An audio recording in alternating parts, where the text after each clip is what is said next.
अस्सलाम वालेकुम dear students. हमारा जो आज का टॉपिक है that is about the eutrophication. ठीक है। यूट्रोफिकेशन जो है इसको हाइपरट्रॉफिकेशन के नाम से भी आप जान सकते हैं। बेसिकली जो यूट्रोफिकेशन वर्ड है इसको ग्रीक वर्ड यूट्रोफिया से डिराइव किया गया है। ये यूट्रोफिया जो है इसका मीनिंग अगर हम देखते हैं दैट मीन्स हेल्दी, नरिशड, एनरिचड और एडिकेट न्यूट्रिशन। ठीक है। बेसिकली ये क्या होता है, हम यूट्रोफिकेशन उस प्रोसेस को कहते हैं जिसमें कोई भी वाटर बॉडी जो है दैट बिकम्स एनरिचड। ठीक है। एनरिचड किसमें? एनरिचड इन न्यूट्रिएंट्स। ठीक है। कि जो भी डिजोल्व्ड न्यूट्रिएंट्स है जब उनकी कंसंट्रेशन किसी भी वाटर बॉडी के अंदर काफी ज्यादा हो जाती है due to some activities, specially due to some human activities. ठीक है। जिसकी वजह से एक ये जो एक्वाटिक लाइफ है उस वाटर बॉडी की, उनकी ग्रोथ जो है वो स्टिमुलेट हो जाती है। ठीक है। और आहिस्ता आहिस्ता उस वाटर बॉडी में जो भी डिसॉल्व्ड ऑक्सीजन होता है वो डिप्लीट होने लगता है। तो उस प्रोसेस को हम यूट्रोफिकेशन कहते हैं। जो यूट्रोफिकेशन है इसको हम नेचुरल एजिंग ऑफ लेक्स भी कहते हैं। यानी कि स्लोली स्लोली इस प्रोसेस में जो भी वाटर बॉडीज होती हैं, स्पेशली जो लेक्स होते हैं जो कि स्टैग्नेंट वाटर बॉडीज हैं। ठीक है। ये जो लेक्स होते हैं इनकी एजिंग होने लगती है। एजिंग इन द सेंस कि हम बोल सकते हैं ये बूढ़े होने लगते हैं। इनकी प्रोडक्टिविटी जो है, ठीक है, वो आहिस्ता आहिस्ता पहले हाई हो जाती है, फिर आहिस्ता आहिस्ता इस प्रोसेस के जरिए वो प्रोडक्टिविटी जो है वो कम होने लगती है। जिसका ये रिजल्ट निकलता है कि जो भी इसमें एक्वाटिक लाइफ पाई जाती है, वेदर द एक्वाटिक प्लांट्स और द वेदर एक्वाटिक जो एनिमल्स होते हैं उनकी स्लोली स्लोली डेथ हो जाती है due to this nutrient enrichment. ठीक है। That is the eutrophication. Simply आप ये भी याद रख सकते हैं that nutrient enrichment of a water body is called eutrophication, और you can write it as that natural ageing of lakes is called eutrophication. और जो यहाँ पे मैंने डेफिनेशन दी है that it is a process और फिनोमिना है ये। ठीक है। By which a body of water becomes enriched in dissolved nutrients that stimulates the growth of aquatic plant life, usually resulting in the depletion of dissolved oxygen. ठीक है। अब ये eutrophication process जो है ये सिर्फ वाटर बॉडीज में, specially जो स्टैग्नेंट वाटर बॉडीज होती है ना, ये यूट्रोफिकेशन प्रोसेस जो है ये उन्हीं में ज्यादातर देखा जाता है। क्यों? क्योंकि मोस्ट ऑफ द रीजन जो है इस यूट्रोफिकेशन का दैट इज न्यूट्रिएंट एनरिचमेंट। यानी कि दो मेन ऐसे न्यूट्रिएंट्स हैं जिनकी कंसंट्रेशन जो है वो इन वाटर बॉडीज में ज्यादा होने लगती है। ठीक है। एंड दैट टू ये जो न्यूट्रिएंट्स हैं जिनकी वजह से ये यूट्रोफिकेशन होता है, ठीक है, जिनके हाई कंसंट्रेशन की वजह से यूट्रोफिकेशन होता है किसी भी वाटर बॉडी के अंदर, दैट इज नाइट्रेट्स एंड जो फॉस्फेट्स हैं। ये दो मेन ऐसे न्यूट्रिएंट्स हैं जो किसी भी वाटर बॉडी में यूट्रोफिकेशन कॉज कर सकते हैं। ठीक है। अब ये न्यूट्रिएंट्स जो हैं, जाहिर सी बात है कोई ना कोई सोर्स, कोई ना कोई जगह ऐसी होगी जहां से ये न्यूट्रिएंट्स जो हैं ये अराइज होते हैं। ये सबस्टेंसेस जो हैं या चाहे डिसॉल्व्ड फॉर्म में या किसी और कंपाउंड फॉर्म में जो है, इन सोर्सेज से इन वाटर बॉडीज तक आते हैं। तो जहां पे हम सोर्सेज ऑफ न्यूट्रिएंट्स देखते हैं वहां पे हम दो मेन सोर्सेस देखते हैं जो कि एक वाटर बॉडी के यूट्रोफिकेशन के लिए रिस्पॉन्सिबल होते हैं। एक तो है पॉइंट सोर्स और second one is non point source. ठीक है। पॉइंट सोर्स जो है जहां से हम देखते हैं कि एक ऐसा सोर्स होता है जहां पे न्यूट्रिएंट जो है, न्यूट्रिएंट वेस्ट जो है वो ट्रैवल करता है directly from source to the water. यानी कि हमें पता होता है सोर्स कौन है, किस तरीके का न्यूट्रिएंट जो है ये ज्यादातर वहां से रिलीज करता है, और ये डायरेक्टली जो है डिस्चार्ज किया जाता है in a water body. That is the point source. यानी कि एक स्पेसिफिक सोर्स होता है। ठीक है। नॉन पॉइंट सोर्स जो है ये डिस्पर्स्ड होता है, डिफ्यूज्ड होता है, या हम कहेंगे कि ये रन ऑफ सोर्सेज होते हैं, run of type of pollution होता है, जो कि एक वाटर बॉडी को न्यूट्रिएंट एनरिचमेंट करता है। ठीक है। एंड ये जो नॉन पॉइंट सोर्सेज है ये इल डिफाइंड सोर्सेज होते हैं, यानी कि हमें परफेक्ट सोर्स, स्पेसिफिक सोर्स का पता नहीं होता है, ये कई जगहों से घूम के आते हैं।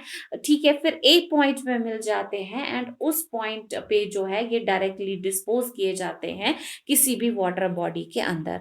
So two types of sources of nutrients are there which can cause the natural aging of lakes, that is the point source and non-point source। ठीक है। इसके बाद अगर हम कॉजेज में देखते हैं कि यूट्रोफिकेशन जो है, लेक्स का यूट्रोफिकेशन या किसी भी वाटर बॉडी का यूट्रोफिकेशन किसकी वजह से होता है, तो जब हम देखते हैं तो उसके पीछे जो है दो मेन न्यूट्रिएंट्स हैं जो कि ये यूट्रोफिकेशन करते हैं, that is nitrates and nitrites. ठीक है। या अमोनिया भी हो सकता है। ठीक है। यानी कि जो नाइट्रोजन बेस्ड कंपाउंड्स होते हैं जो किसी भी एक्वाटिक प्लांट को जो है काफी ज्यादा बूम कर सकते हैं। ठीक है। सपोर्ट कर सकते हैं, इसकी प्रोडक्टिविटी को बढ़ा सकते हैं। ठीक है। वो नाइट्रेट्स ही हैं। ठीक है। एंड इसके साथ साथ फॉस्फेट्स ऐसे न्यूट्रिएंट्स हैं जो कि यूट्रोफिकेशन के लिए रेस्पॉन्सिबल होते हैं। अब मैंने यहाँ पे बात की थी सोर्सेज ऑफ न्यूट्रिएंट्स कि ये न्यूट्रिएंट्स कहाँ कहाँ से आ सकते हैं। पहले हम बात करेंगे पॉइंट सोर्सेज। ठीक है। पॉइंट सोर्सेज में हम देखते हैं जो ये न्यूट्रिएंट्स आते हैं ये मेनली वेस्ट वाटर इफ्यूलेंट्स होते हैं। ऐसा वेस्ट वाटर जो म्युनिसिपल वेस्ट वाटर होता है या इंडस्ट्रियल वेस्ट वाटर होता है, बिकॉज ये दोनों वेस्ट वाटर्स ऐसे होते हैं जिनमें न्यूट्रिएंट कंसंट्रेशन जो है वो काफी ज्यादा हाई होती है। म्युनिसिपल में हम देखते हैं लाइक हमारे घरों से जो वाटर निकलता है, ठीक है, डायरेक्टली अगर इसको डिस्पोज किया जाएगा into A water body, that is municipal. ठीक है। या इंडस्ट्रियल से जो है वहां पे कई सारी प्रोसेसेस, कई सारे केमिकल्स, कई सारी चीजें ऐसे इस्तेमाल होती हैं जिनमें nitrogen based compounds like nitrates, nitrites या अमोनिया की कंसंट्रेशन ज्यादा होने की वजह से वहां से जो वेस्ट वाटर निकलता है जिसको डायरेक्टली एक वाटर बॉडी के अंदर डिस्पोज किया जाता है उसमें हाई कंसंट्रेशन इन न्यूट्रिएंट्स की पाई जाती है। ठीक है। सेकेंड पॉइंट सोर्स में हम देखते हैं लीचिएट्स, जो वेस्ट डिस्पोजल्स के लीचिएट्स होते हैं। ठीक है। वो पानी भी जो है डायरेक्टली इस वाटर बॉडी के साथ और ये जो है उस लीचिएट को भी इनमें डिस्पोज किया जा सकता है। हम देखते हैं कि ये जो वेस्ट डिस्पोजल सिस्टम्स होते हैं, स्पेशली जो सॉलिड वेस्ट डिस्पोजल सिस्टम्स होते हैं, उनमें हम देखते हैं कि एक हीप ऑफ वेस्ट जो है किसी एक पर्टिकुलर जगह पे जो है डिस्पोज किया जाता है एंड वो वेस्ट जो है वहां पे बहुत ज्यादा टाइम तक रहता है। ठीक है। तो आहिस्ता आहिस्ता उस वेस्ट से जो है कई सारे केमिकल्स, कई सारे न्यूट्रिएंट्स जो है लिक्विड फॉर्म में निकलते हैं जो फिर नियर बाय वाटर बॉडी में as a surface run off भी जा सकते हैं। ठीक है। फिर थर्ड है इनफिल्ट्रेशन, जो एनिमल फीड लॉट्स हमने रखा होता है उनका इनफिल्ट्रेशन निकलता है दैट सीप्स इनटू द ग्राउंड, वो भी आहिस्ता आहिस्ता जो है वाटर बॉडी के साथ मिल सकता है। अनट्रीटेड सीवेज, जो सीवेज वाटर होता है, सीवेज जो है ये एक ऐसा वेस्ट वाटर है जो हमारे बाथरूम से निकलता है, किचन से निकलता है, डिफरेंट इंडस्ट्रीज से निकलता है, which is very foul in smell, जो है इसकी ऑर्डर जो है काफी ज्यादा गंदी होती है, बदबू। ठीक है। इसमें न्यूट्रिएंट कंसंट्रेशन ज्यादा होती है, हाई होती है। तो वही पानी जब अनट्रीटेड रह जाता है ना, कि जब हम उसकी ट्रीटमेंट नहीं करते हैं, उनसे एक्सेस न्यूट्रिएंट नहीं निकालते हैं, उसको डायरेक्टली जब डिस्पोज किया जाता है एक वाटर बॉडी के अंदर, तो उसकी वजह से भी यूट्रोफिकेशन हो सकता है।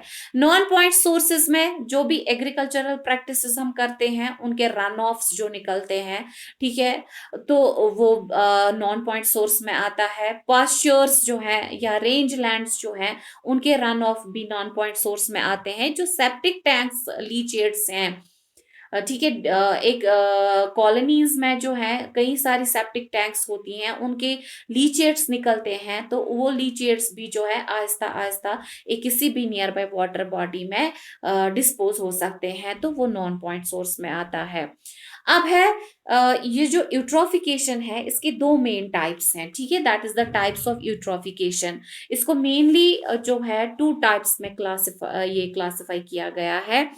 एक तो है natural eutrophication and second one जो है that is cultured eutrophication. Natural eutrophication जो है ये प्रोसेस है नेचुरल लेक एजिंग की इन अ नेचुरल वे, ठीक है, जहां पे न्यूट्रिएंट एनरिचमेंट होता है बट स्लो न्यूट्रिएंट एनरिचमेंट होता है। वो इसलिए होता है ताकि जो फाइटोप्लैंक्टन्स हैं या जो other aquatic small aquatic plants हैं उनकी प्रोडक्शन बढ़े, ठीक है, ताकि वो जो है एज अ एक्वेटिक वेजिटेशन बढ़े, ताकि जो बाकी ऑर्गेनिजम्स इसमें हैं उनको प्रॉपरली उनका फूड मिलता रहे, कभी भी उनके लिए फूड की डेफिशिएंसी उस वाटर बॉडी के अंदर ना हो। That is the natural eutrophication, यानी कि ये प्रोसेस ऑफ लेक एजिंग है बट नेचुरल लेक एजिंग है, जिसमें न्यूट्रिएंट एनरिचमेंट इसलिए होता है, ठीक है, ताकि जो भी वहां पे वेजिटेशन है उसकी प्रोडक्शन बढ़े, जो एक्वेटिक एनिमल्स हैं वो कभी भी, जो हर्बिवोर्स हैं उनमें, उनको कभी भी फूड की शॉर्टेज वहां पे ना हो। That is the natural eutrophication. Second type जो यूट्रोफिकेशन का है दैट इज कल्चर्ड यूट्रोफिकेशन, ठीक है। कल्चर्ड यूट्रोफिकेशन क्या होता है, ये ऐसा प्रोसेस है जो कि नेचुरल यूट्रोफिकेशन की पेस को बढ़ाता है, जो कि नेचुरल यूट्रोफिकेशन की स्पीड को बढ़ाता है, ठीक है। अगर नेचुरल यूट्रोफिकेशन स्लो प्रोसेस है, कल्चर्ड यूट्रोफिकेशन जो है इट इज ये एक ऐसी प्रोसेस है जिसमें नेचुरल यूट्रोफिकेशन की पेस बढ़ती है, इसकी स्पीड बढ़ती है। लेकिन वो होता कैसे है, वो होता है due to the human activities, यानी कि जो एक्टिविटीज हम करते हैं उन्हीं एक्टिविटीज की वजह से जो है ये नेचुरल यूट्रोफिकेशन की स्पीड बढ़ने लगती है, जिसको हम कल्चर्ड यूट्रोफिकेशन कहते हैं, ठीक है। लाइक ये किन एक्टिविटीज की वजह से होता है कल्चर्ड यूट्रोफिकेशन, लाइक हम क्लियरिंग ऑफ लैंड्स करते हैं, हम टाउन्स उन लैंड्स पे जो है या नियर बाय वाटर बॉडी जो है हम टाउन्स एस्टैब्लिश करते हैं, सिटीज बनाते हैं, डिफरेंट बिल्डिंग्स बनाते हैं, डिफरेंट इंस्टीट्यूशंस बनाते हैं, जिनका जो भी अनट्रीटेड सीवेज होता है उसको डायरेक्टली उस वाटर बॉडी के अंदर डिस्पोज किया जाता है, ठीक है। एंड मोस्ट ऑफ देयर जो भी अनट्रीटेड सीवेज होता है या most of their waste water जो होता है, they have high concentration of phosphates and nitrates and they are directly being supplied to the lakes and rivers, ठीक है। अब ये जो न्यूट्रिएंट्स हैं इस कल्चर्ड यूट्रोफिकेशन में ये होता है, ये न्यूट्रिएंट्स जो हैं they cause the fast excessive growth of this algae और अदर प्लांट लाइफ, ठीक है। ये एक एल्गल ब्लूम के लिए रिस्पॉन्सिबल होते हैं, यानी कि वो पूरा सरफेस जो है वाटर बॉडी का पूरा सरफेस जो है विद नो टाइम इस कल्चर्ड यूट्रोफिकेशन की वजह से वो पूरा सरफेस जो है वो पूरा उसी एल्गल फॉर्मेशन की वजह से या एल्गल ब्लूम की वजह से वो कवर अप हो जाता है। उससे होता क्या है, जब वाटर बॉडी की सरफेस कवर्ड हो जाती है विद दैट एल्गल ब्लूम, तो वहां पे ऑक्सीजन जो है, जो डिफ्यूज्ड ऑक्सीजन जो है फ्रॉम द एटमॉस्फेयर, उसकी कमी होने लगती है, which is not good for the aquatic life.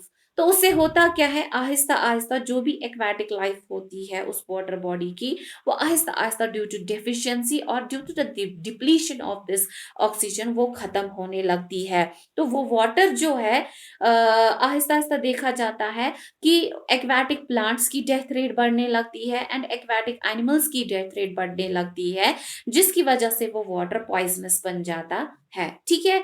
This is की कल्चर्ड, ये जो कल्चर्ड यूट्रोफिकेशन है ये ज़्यादा से ज़्यादा जो हम फर्टिलाइज़र्स का इस्तेमाल करते हैं ना एग्रीकल्चरल फ़ील्ड्स में या एग्रीकल्चरल प्रैक्टिसेस के लिए जो हम पेस्टिसाइड्स या फर्टिलाइज़र्स मेनली जो हम इस्तेमाल करते हैं, उनमें इनऑर्गेनिक न्यूट्रिएंट्स जो हैं, वो काफ़ी ज़्यादा होते हैं।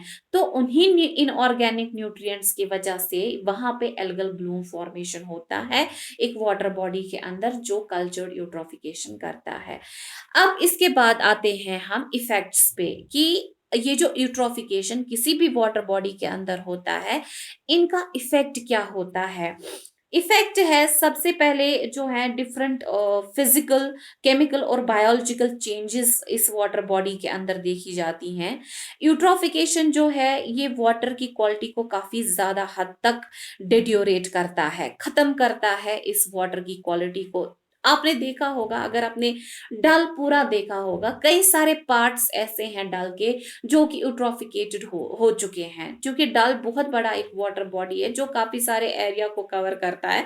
तो कई सारे पैचेस इसके ऐसे हैं जिनमें यूट्रोफिकेशन देखी गई है, जिनमें वो रस्ट कलर का फॉर्मेशन या ग्रीन कलर का फॉर्मेशन उनके सरफेस पे देखा जाता है। वहां से काफी ज्यादा बदबू भी आती है, क्योंकि वो वाटर क्वालिटी डिट्योरेट हो चुकी है यूट्रोफिकेशन की वजह से। वहां पे काफी ज्यादा हद तक यूट्रोफिकेशन बढ़ गया होता है, जो कि जो है वहाँ की वो पैच ऑफ वाटर है उसकी क्वालिटी को डिग्रेड कर चुका होता है। तो इसीलिए वहां से काफी ज्यादा गंदी स्मेल भी आती है। अब इफेक्ट है, सबसे पहले इफेक्ट जो है ये बायोडाइवर्सिटी को करती है। जो भी एक्वाटिक बायोडाइवर्सिटी है, ये यूट्रोफिकेशन उसको काफी ज्यादा हद तक इफेक्ट करता है। कैसे? सबसे पहले जो उनकी प्रोडक्शन होती है उसको स्टिमुलेट करता है। सेकेंड वन की जो फाइटोप्लैंक्टन्स है उनमें इंक्रीज ये देखा जाता है, इंक्रीज बायोमास ऑफ फाइटोप्लैंक्टन्स देखा जाता है। ठीक है। टॉक्सिसिटी वहाँ पे इन प्लैंक्टोनिक स्पीशीज की बढ़ती है। ठीक है। वहाँ पे जो है कलर, स्मेल या जो वाटर ट्रीटमेंट प्रॉब्लम्स हैं वो बढ़ने लगती हैं। ठीक है। ट्रांसपेरेंसी वाटर बॉडी की कम होने लगती है। इसमें बायोलॉजिकल ऑक्सीजन डिमांड बढ़ती है, यानी कि बीओडी इंक्रीज होने लगता है। जो डिजोल्व्ड ऑक्सीजन इसमें होता है उसमें डिप्लीशन देखा जाता है। ठीक है।